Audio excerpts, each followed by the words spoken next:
The Seng Samlakur Lyngdoh Nonglait had organized its 8th general meeting at the Community Hall Mission compound here in Shillong with an aim to strengthen unity among clan members and to sensitize the younger generation about the clan's origin and identity.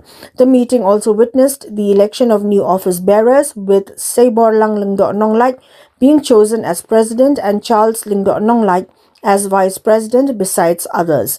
The newly elected team was formally confirmed by M. Lyngdoh Nonglait the Basankur. As part of the program, the organization felicitated youth of the clan who had excelled in academics and those who had brought laurels to Meghalaya through achievements in sports. Addressing the gathering, M. Lyngdoh Nonglait said that despite differences in groups and faith among members, the clan must remain united and stand as one. Kugerdo ai kecil, kublai yau Presiden Jong Samlakur kumbala tersengawan Presiden kejomi. Baik.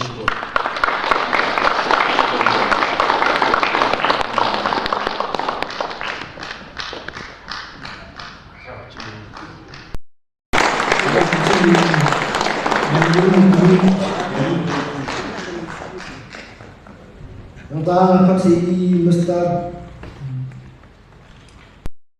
Syahasi Jaya Barawai, Jaya Gus Kamtam, informally included Haman Consultancy, Happy District of Healthcare, but Nile Ekta, but Niru Ipan Kachikasya, Natiparatur, Namaba Filosnya, Shibur Nila Bande Hikam, Nata Paratur Tumi.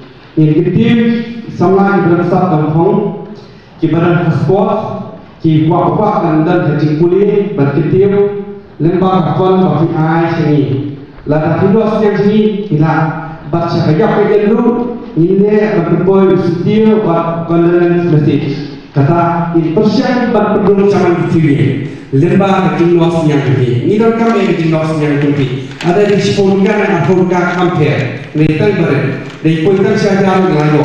But ngan hon minumlah berbeza dari state menjadi dan presiden Haman district ki Nonglang Haki district di Hayaki kila balik ai district nak kali takut but nanti semua kapur di dalam mana kanun long mawe but dan baik representative ki balik ai condolence message Haman dibayar boleh ini percaya kita but ini pula but ini percaya ini bah hakan menurut kaji dingin tu pun jadi kumpul habang kita respon aksen di nila keluar